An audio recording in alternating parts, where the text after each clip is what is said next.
Hey everybody, welcome to another comic book review. In this video, I'll be talking about the first volume of Alan Moore's run on Saga of the Swamp Thing. So, Swamp Thing was originally created by Len Wein and Bernie Wrightson, and it was it was successful at first, but then it was kind of struggling to find its footing until Alan Moore came along in like the early to mid 80s and kind of took over the series as the main writer.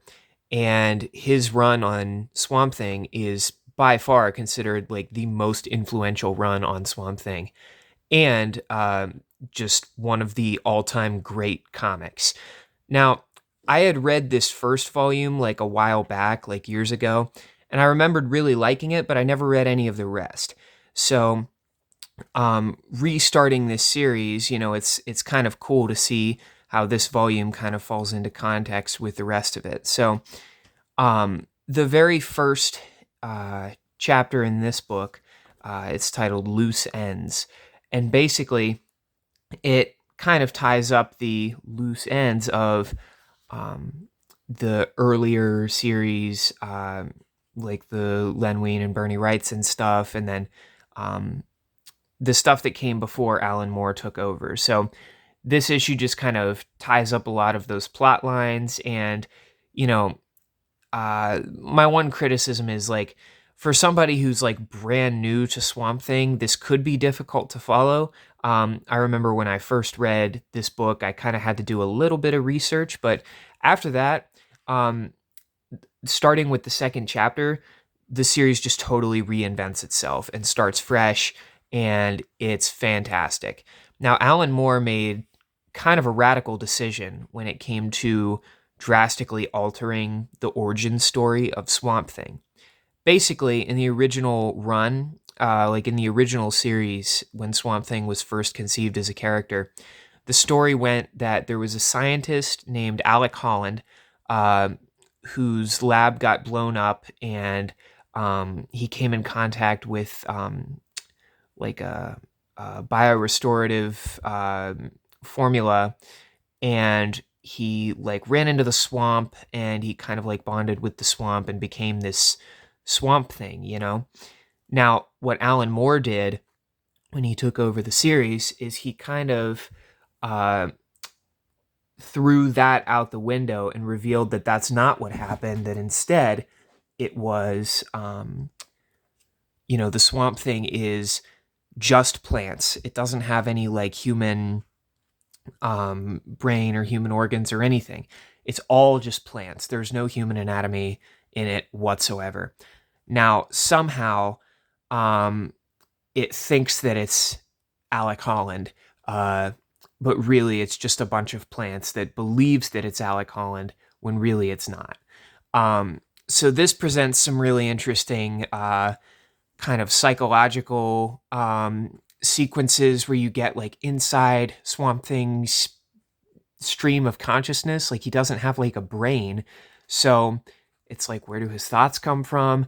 How is he able to talk and to move around and all this stuff? And you get sort of this psychological odyssey into the world of Swamp Thing and how he's adapting to this discovery, now that he knows that there's no way for him to ever become human again, because he never was human. He was always a plant. So this first volume is just him struggling to kind of grasp the fact that there's no way for him to ever become human again. And you get some really interesting stuff where people that knew him, his friends, specifically the woman who loves him, Abby Cable, formerly Abby Arcane, she is kind of trying to grapple with the fact that, Alec Holland, as she knows, is never going to return again. And Swamp Thing is not Alec Holland, and she's kind of torn between like, okay, like, what am I going to do in this situation where there's no hope of this thing ever returning to being human again? And some really interesting stuff is kind of presented and introduced, and the series will later build upon that. But also, this series brings back Jason Woodrue, this guy, the Floronic Man, as he's also known. He is also kind of like a plant-based character, except he's a villain. And he and Swamp Thing have this epic battle, which is really fun to watch and really cool to see take place. And then later in this volume, you get this creature known as the Monkey King, and it's tormenting this young boy who Abby works with, and so the Swamp Thing kind of steps in and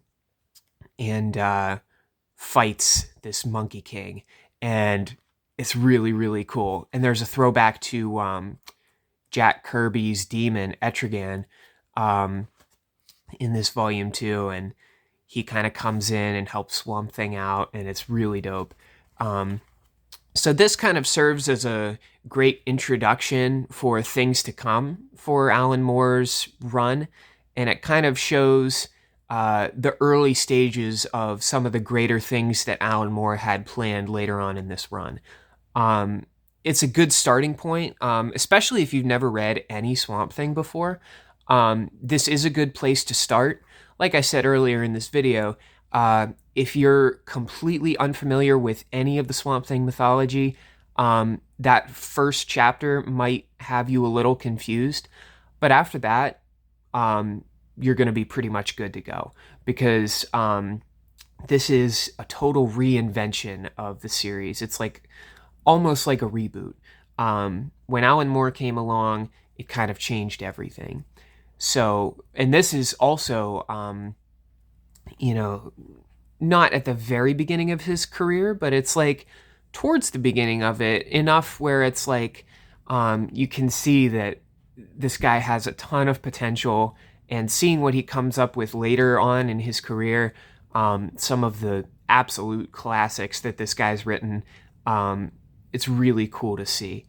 So those are my thoughts on the first volume of Saga of the Swamp Thing by Alan Moore. Thank you as always for watching. Look forward to more videos in the future, and have a great day.